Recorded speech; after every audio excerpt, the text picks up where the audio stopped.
오늘의 말씀은 사무엘하 14장 21절부터 33절까지 말씀입니다. 왕이 요압에게 이르되 내가 이 일을 허락하였으니 가서 청년 압살롬을 데려오라 하니라.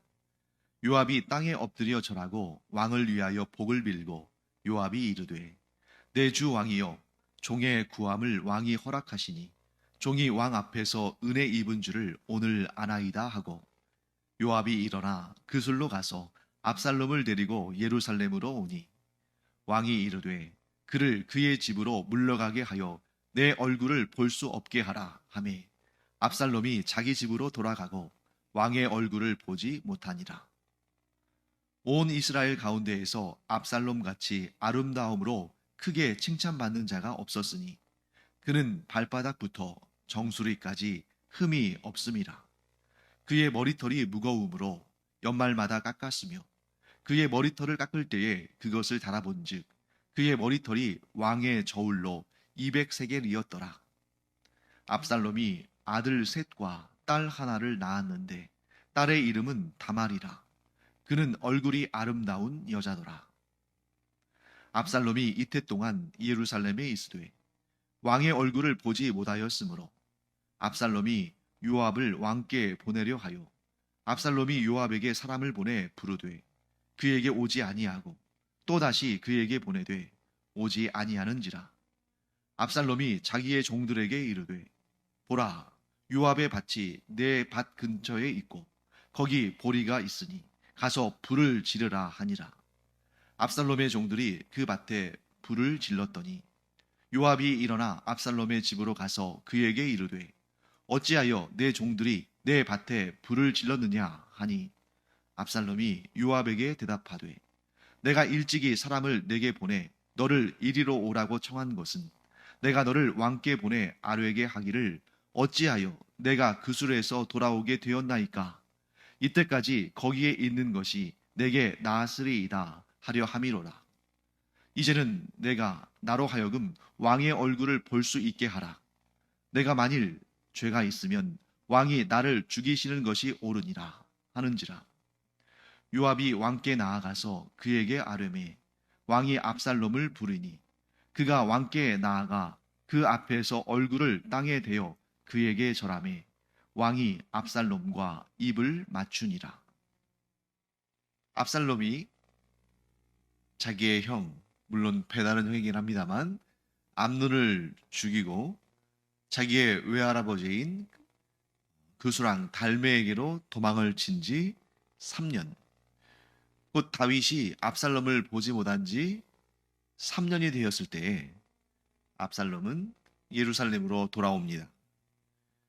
그런데 다윗은 압살롬을 그토록 보고 싶어 했지만 정작 압살롬이 돌아왔는데도 자기 집으로 돌아가라고 하고 그를 대면하여 만나주지를 않습니다.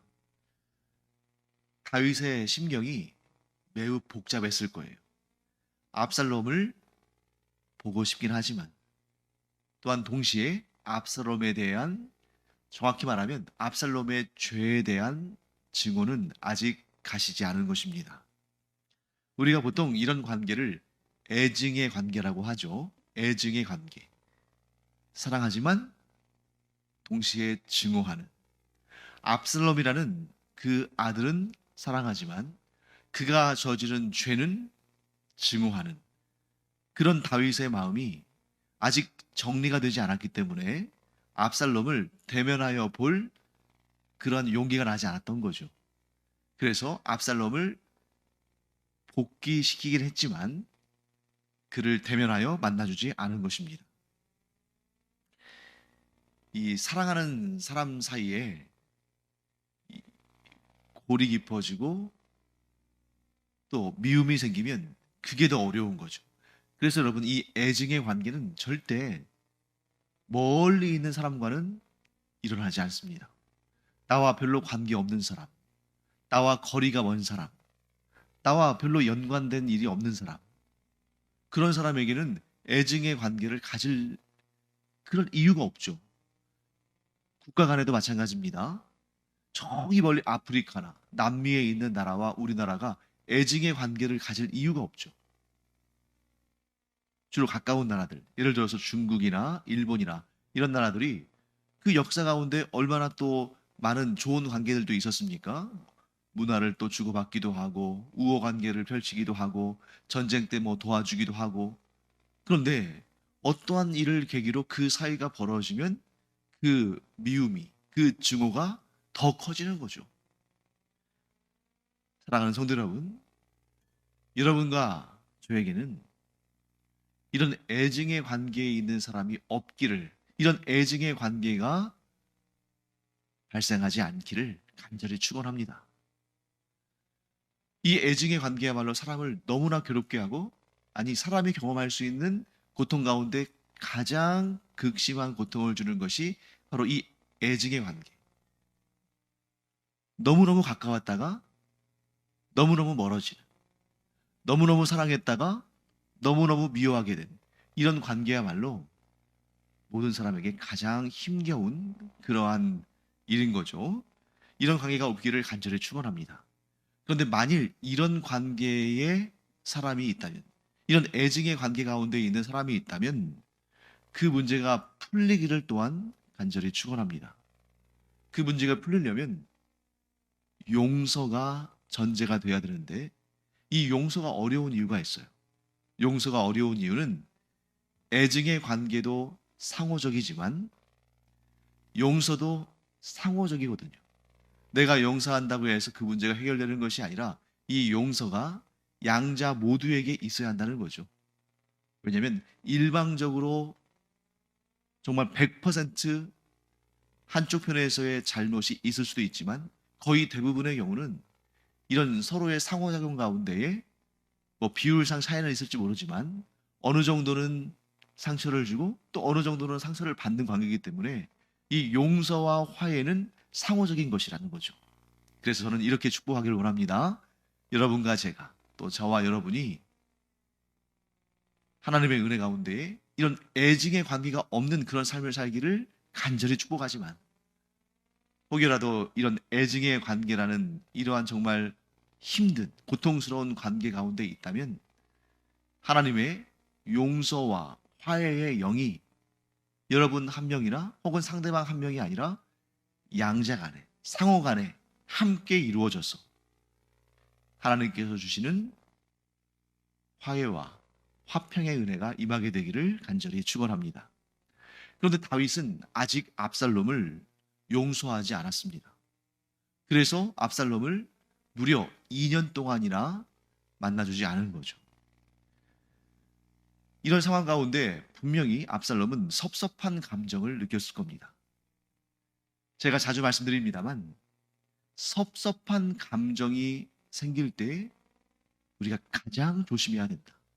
왜냐하면 섭섭한 감정 자체는 상대방이 원인을 제공했을 가능성이 매우 큽니다. 그런데 이 섭섭한 감정을 제대로 해소하지 못하면 그 다음에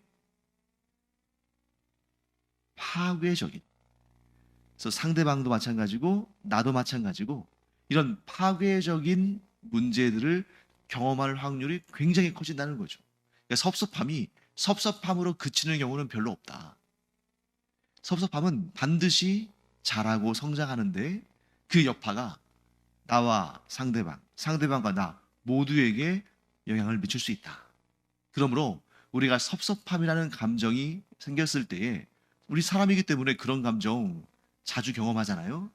그때 사람을 바라보면 섭섭할 수밖에 없지만 내 마음이 오히려 사람 앞에서 섭섭한 감정이 생길 때에 하나님을 바라보는 그런 은혜가 있기를 간절히 축원합니다.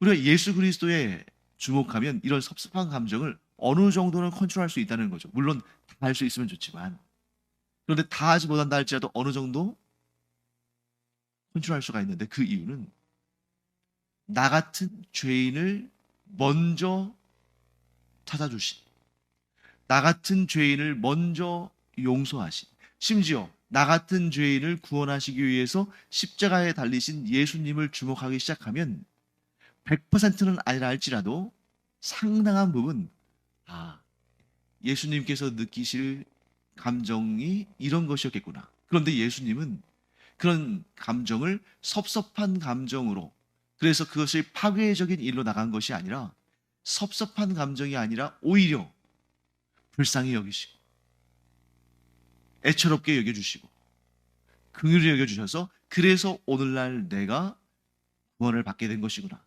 하는 것을, 뭐 이 감정이 상했을 때는 그런 말이 잘 좀 와닿지 않을 수 있지만, 그런데 우리가 계속 연습을 해야죠. 노력을 하면서 수련을 해야죠. 그래서 계속해서 사람 때문에 섭섭한 감정이 생길 때 나를 향해 은혜를 베푸신 하나님, 내 죄를 갚기 위해서 희생하시고 헌신하신 예수님을 주목하는 그런 우리가 되기를 간절히 축원합니다. 그래서 이 압살롬은 그 섭섭한 감정을 잘 다스렸어야 됩니다. 이 섭섭한 감정 자체가 일어나는 것을 막을 수는 없죠. 사람이니까. 그런데 어떻게 했어야 되냐면, 방금 전에 제가 말씀드린 것처럼 아버지 다윗의 그 마음을 살펴보고 헤아려 봤어야 한다는 거죠. 나 같은 죄인을 용서하신 하나님의 마음, 하나님의 입장에서 하나님의 마음을 헤아려 보는 것처럼 아버지 다윗의 마음을 좀 헤아려 봤다면, 자, 다윗이 어떤 마음이겠어요? 압살롬이 만일 다윗의 입장에 서본다고 생각해 보십시오. 오늘 압살롬에 대해서 설명하면서 아들들이 그에게 있고 또 딸도 있고 이런 가족 관계가 나오잖아요. 압살롬에게 아들이 셋이 있었고 딸이 한 명 있었습니다. 그런데 그들 가운데 서로 죽고 죽이는 일이 발생했다면 그 압살롬 마음이 얼마나 힘들겠어요. 자기도 자식을 낳아봤으니까 알겠죠. 그러니까 장남을 잃은 아버지의 마음, 그것도 전쟁터에 나가서 죽은 것도 아니고, 물론 암논이 원인을 제공했지만 압살롬에 의해서 암논이 죽는, 즉 압살롬에 의해서 장남을 잃어버린 그 아버지의 마음을 좀 헤아렸다면 이 섭섭한 마음이 좀 더 줄어들었겠죠.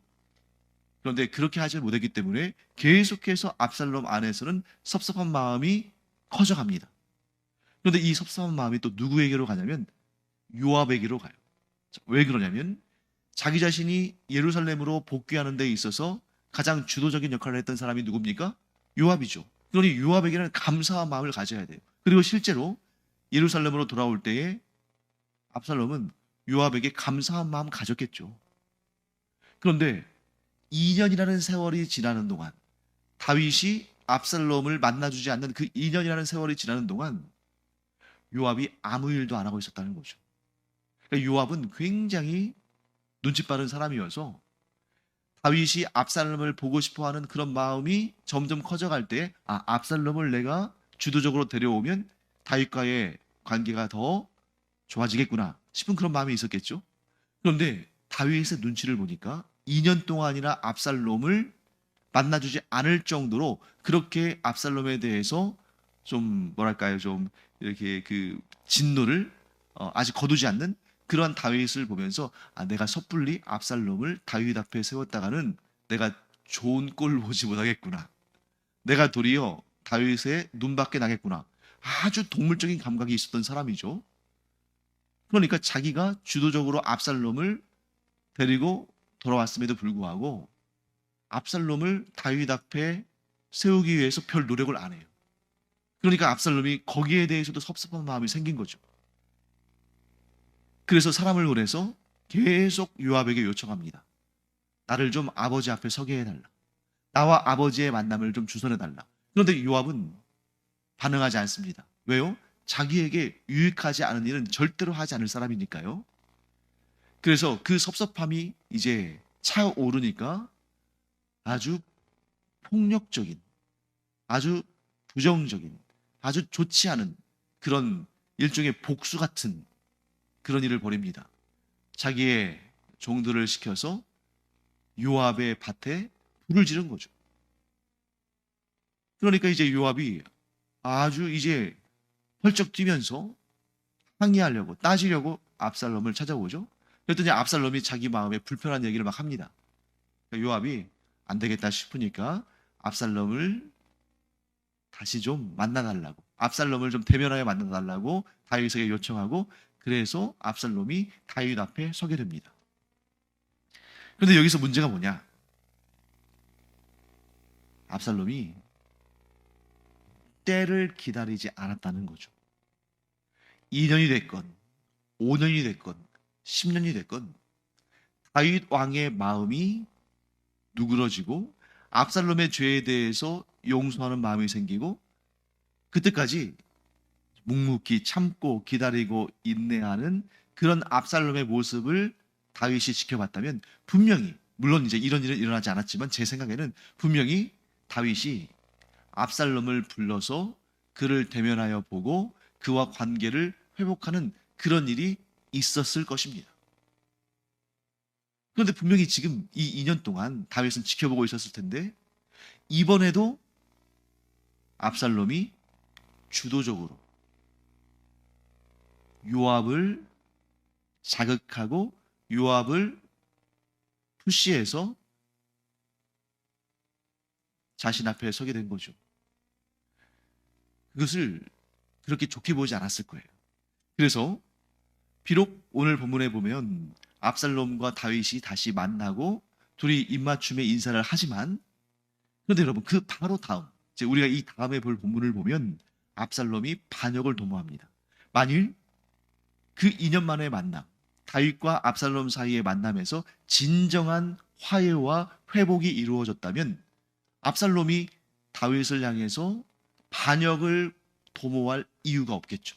그러니까 분명히 그 사이에 어떤 일이 있었는지는 성경에 기록하고 있지 않지만, 압살롬이 반역을 일으켰다는 사실을 통해서 보면 2년 만에 다윗과 압살롬 사이의 만남이 그렇게 좋은 만남, 모든 응어리를 풀어내는 만남, 진정한 화해와 회복이 있는 만남은 아니었을 것이라는 것을 알게 됩니다. 왜 그랬을까요? 때가 이르지 않았거든요. 하나님께서 다윗에게 압살롬을 진정 용서하는 마음을 주실 때까지 압살롬은 좀 자숙하면서 기다렸어야 되는데, 그 문제를 자기 자신이 스스로 해결하려고 조바심을 내다 보니까 이런 무리수를 두게 되고, 그러한 모습들을 지켜보는 다윗은 압살롬을 향해서 더 마음을 꽁꽁 닫았을 가능성이 크다는 것입니다. 사랑하는 성도 여러분, 그래서 하나님께서는 우리에게 여러 가지 덕목들을 말씀하시고 명령하시지만, 그 중에 아주 중요한 것 중에 하나가 뭐가 있냐면 오래 참음, 곧 인내가 있습니다. 만일 여러분, 우리가 뜻한 대로, 우리가 기도한 대로, 우리가 의도한 대로 모든 것이 바로바로 이루어지고 바로바로 응답되고 바로바로 변화된다면 하나님께서 우리에게 인내하라, 오래 참으라, 이런 말씀 안 하셨을 거예요. 그런데 성경에 성도의 인내와 오래 참음에 대해서 계속 반복적으로 말씀하시는 그 이유가 뭐겠습니까? 모든 것에는 때가 있다는 거죠. 즉 하나님의 때에, 하나님의 때가 이를 때까지 기다렸다가 하나님의 때를 타면 모든 것이 순탄하게 형통하게 이루어지는데, 하나님의 때를 기다리지 못하고 인위적으로, 자기적으로, 자기중심적으로 나서서 뭐든지 자기가 해결하려고 하다 보면 분명히 부작용과 반작용과 문제가 생긴다는 거죠. 만일 압살롬이 2년, 물론 상당히 긴 기간입니다. 하지만 2년이 아니라 그 이상 4년, 5년, 10년이 된다 할지라도 자기의 죄를 회개하고 반성하고 자숙하며 그렇게 살았다면 분명히 다윗이 먼저 압살롬을 부르는 날이 있었을 텐데, 그때를 기다리지 못하고 인위적으로, 그것도 좋지 못한 방법으로, 보복하는 방법으로 그 시간을 당기려 했다가 결국에는 진정한 화해는 이루어지지 않고 도리어 그 마음속에 아버지를 향한 그러한 섭섭한 마음이 점점 커져서 반역의 죄로 이어지는 그런 안타까운 모습을 보게 됩니다. 사랑하는 성도 여러분, 우리가 물론 조바심 있는 사람들이고 지금 당장 어떤 결과를 보기를 원하고 기도의 응답을 받기를 원하고 지금 당장 좋아졌으면 좋겠는 그런 마음을 가지고 있죠. 하지만 우리가 이 하나님의 말씀을 순종함으로 말미암아 하나님의 때를 기다리며, 우리가 기도하고서도 왜 이렇게 응답을 주시지 않느냐 하고 하나님께 원망하고 불평하기보다, 하나님께서 분명히 하나님의 뜻에 합당하다면 가장 좋은 것으로 응답하실 줄을 믿고 인내하고 오래 참고 기다릴 수 있는 그런 우리가 되기를 간절히 축원합니다. 하나님의 때에 일이 이루어지면 반드시 형통하지만, 내가 인위적으로 그 때를 만들어서 내 마음대로 주관하려고 하면 반드시 부작용이 생긴다 하는 것을 기억하기 바랍니다. 그 다음에 오늘 본문의 25절부터 27절까지는 압살롬의 외모와 그의 가정에 대해서 설명합니다. 제가 다시 한번 읽어보겠습니다. 온 이스라엘 가운데에서 압살롬 같이 아름다움으로 크게 칭찬받는 자가 없었으니 그는 발바닥부터 정수리까지 흠이 없음이라. 그의 머리털이 무거움으로 연말마다 깎았으며 그의 머리털을 깎을 때에 그것을 달아본즉 그의 머리털이 왕의 저울로 200세겔이었더라. 압살롬이 아들 셋과 딸 하나를 낳았는데 딸의 이름은 다말이라. 그는 얼굴이 아름다운 여자더라. 자, 이 25절부터 27절까지 압살롬의 외모와 그의 가정에 대해서 설명하는데, 처음과 마지막이 무엇으로 시작하고 무엇으로 끝납니까? 압살롬의 아름다움에서 시작해서 그의 딸의 아름다움으로 끝나죠. 그러니까 이 압살롬의 가정은, 압살롬과 그의 자녀들은 아름다움으로는 이스라엘에서 둘째가라면 서러울 아주 탑 중의 탑인 그러한 가정입니다. 그 아름다움이 얼마나 대단했던지 발바닥부터 정수리까지 흠이 없었다. 자, 발바닥부터 정수리까지 흠이 없다는 것은 뭐냐면 선천적인 장애도 없고 후천적인 사고나 이런 것으로 인한 그러한 상처도 없는 아주 깨끗할 뿐만 아니라 그 아름다움에 있어서 타의 추종을 불허하는 그런 완벽한 외모였다 하는 걸 설명하는 겁니다. 여기서 우리가 분명히 알 수 있는 것이 있죠.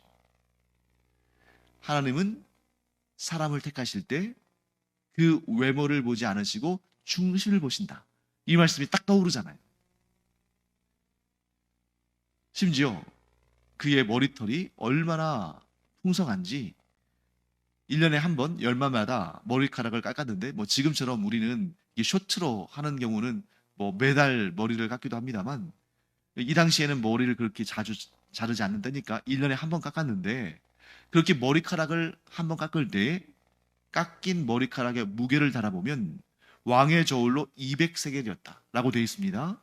이게 오늘날 우리 단위로는 대략 어느 정도냐면 2kg이 조금 넘는 거예요. 대략 한 2.1kg, 2.2kg 이 정도. 그 깎은 머리카락의 무게가 2kg이 넘는다는 것은 대단한 거죠. 그런데 오늘 본문의 말씀에 이 머리카락을 강조하는 이유가 있습니다. 이 아름다운 외모 중에서도 이 머리카락은 아름다움과 함께 힘을 상징하는 거거든요. 그러니까 이 압살롬이 어디에 갔을 때 머리카락을 엄청 자랑했을 거예요. 그것이 자기의 자랑거리고 영광이고 아름다움이고 강함의 상징이었습니다. 그런데 이제 미리 좀 스포일러를 하자면, 압살롬이 죽을 때 그 죽음의 직접적인 원인 가운데 하나가 바로 이 머리카락, 그의 가장 큰 자랑거리가 되는 거죠. 오늘 본문에서 우리가 주목해야 할 부분은 27절입니다.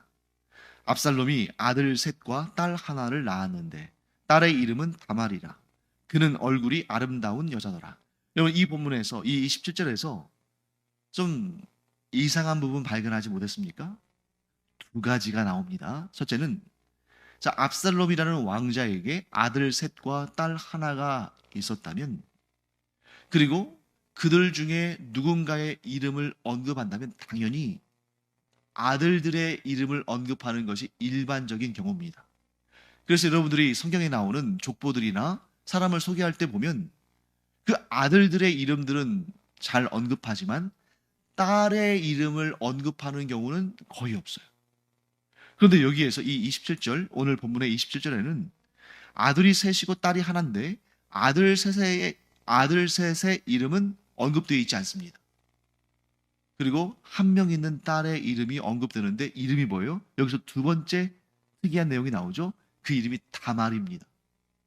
여러분, 다말 하면 지금 딱 누가 떠오르세요?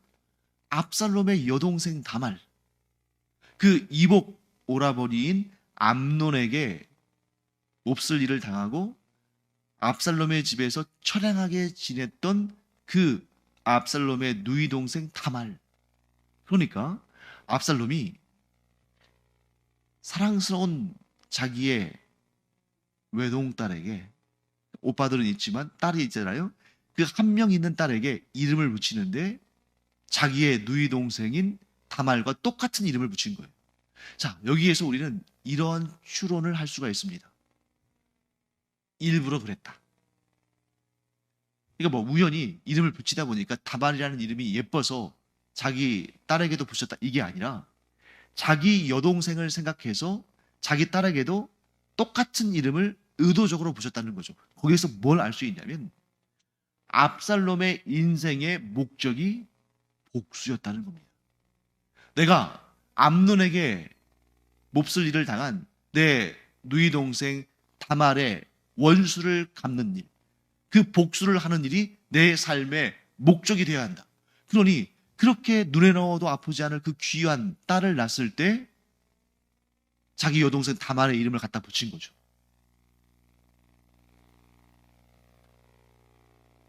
내 여동생 다말이 당한 그 흉악한 일, 그 끔찍한 일을 내가 절대 잊지 않겠다 하는 압살롬의 결의가 담겨 있는 이름인 것입니다. 자, 이 일을 통해서 우리는 압살롬의 삶의 목적이 무엇인지를 알게 되죠. 압살롬의 삶의 목적은 바로 복수였다. 처음에는 자기의 누이 동생 다말을 범한 암논에 대한 복수가 삶의 목적이었어요. 그것이 삶의 목적이었으니까 2년 동안이나 침묵하면서 복수의 날, 그날을 위해서 칼을 갈았던 거죠. 그리고 그렇게 복수한 다음에 3년 동안 도망자 생활을 하면서도 암논을 죽인 일을 압살롬은 잘못이라고, 죄라고 생각하지도 않았을 것입니다. 그 다음에 자기 자신을 주도적으로 예루살렘으로 복귀시킨 요압이 자기 자신을 다윗 왕 앞에 세워줄 것이라고 기대했는데 아무 일도 안 하고 있어요. 그러니까 이 요압에 대한 복수심으로 그의 밭에 불을 질렀죠. 그리고 무엇보다 그렇게 해서 자기의 의도대로 억지로 다윗 왕과의 만남을 가졌는데 다윗 왕이 자신을 환대하지 않는 거예요. 아버지에게 기대했던 그 사랑의 관계가 회복되지 않은 겁니다. 그때부터 압살롬의 삶의 목적은 뭐가 됩니까? 다윗 왕에 대한 복수가 되는 거죠. 그래서 성경의 가장 고통스러운 역사, 성경에서 가장 뼈아픈 역사, 다윗의 아들 압살롬이 아버지를 향하여서 반역을 일으키는. 여러분, 다윗 왕은 사울 왕과 친인척 관계도 아니었지만 하나님께서 기름 부어 세우신 왕을 내가 대적할 수 없다 해서 사울을 죽이지 않았어요. 죽일 수 있는 절호의 기회가 있었음에도 불구하고 그를 대적하지 않았습니다. 그런데 심지어 다윗 왕의 아들인 압살롬이 자기 아버지를 향해서 반역했다는 것은, 이것은 이 성경 어디에도 찾아볼 수 없는 가장 패역한 일이죠. 압살롬의 삶의 목적이 복수였던 것입니다. 사랑하는 성도 여러분, 삶의 목적이 복수가 되면 주변 사람들의 그 대상뿐만 아니라 그 주변 사람들의 삶을 파괴하고 자기 자신도 파멸에 이르게 합니다. 즉, 복수가 삶의 목적이 되면 모두가 괴롭게 되고 모두가 고통을 받고 모두가 파멸할 수 있는 그런 너무 끔찍한 일이 벌어진다는 거죠. 그럼 답은 어디에 있는가? 답은 인생의 목적이 용서와 화해와 사랑에 있다는 거죠. 그런데 용서와 화해와 사랑은 나 한 사람으로 되는 일이 아닙니다. 이건 관계성에 있거든요. 관계가 있는 것이고 관계성이 있는 것이니까. 그래서 우리는 간절히 기도해야 됩니다. 우리가 누군가와의 갈등이 있고 다툼이 있고 문제가 있다면 나 혼자만이 아니라 나 혼자만 평화를 누리고 나 혼자만 마음의 평안을 누리는 것이 아니라 모두에게 이런 평안과 화해와 용서가 또 사랑이 이루어지도록 기도를 해야 되는데, 이게 내 마음대로 되는 것이 아니라는 거죠. 내가 내 마음도 잘 다스리지 못하는데 다른 사람의 마음을 어떻게 다스리겠어요? 그것도 나에게 좋지 않은 마음을 품은 사람의 마음을 어떻게 다스리겠어요? 어떻게 변화시키겠습니까? 그래서 우리는 항상 하나님께 기도해야 됩니다. 하나님, 우리 가운데, 즉 내 아내가 아니라 또 저 사람 아내가 아니라 우리 가운데에 하나님께서 주시는 용서와 화해의 영이 임하며 우리가 이런 다툼과 분열을 극복하고 사랑으로 하나가 되기를 원합니다. 바로 그렇게 기도하기 시작하는 자에서부터 문제가 해결되는 가능성이 생기는 것입니다. 하나님은 그 기도를 들으시고 우리 안에 화해와 용서와 사랑의 놀라운 역사를 이루어 주시기를 우리는 믿고 구해야 되는 것이죠. 그렇게 하나님의 역사하심을 시작하는 그 사람이 우리가 되기를 간절히 축원합니다. 기도하겠습니다. 하나님, 복수가 삶의 목적이 되면 자신뿐만 아니라 주변 사람들도 다 힘들어지는 그런 정말 안타까운 상황에 이르게 되지만, 용서와 화해의 영을 구하며 하나님께 기도하는 사람이 있으면 그곳에 하나님께서 주시는 화평과 사랑이 임하게 될 줄 믿습니다. 하나님, 저희가 먼저 그것을 꿈꾸며 기도하며 하나님께 존귀하게 쓰임받는 하나님의 일꾼들이 되게 하여 주시옵소서. 감사드리며 예수님의 이름으로 축복하며 기도합니다. 아멘. 기도하는 시간입니다. 오늘도 우리가 하나님께서 우리 가운데에 용서와 화해의 영을 부어주셔서 분열과 다툼이 하나됨과 사랑함으로 변화되어지기를 간절히 축원합니다. 기도하겠습니다.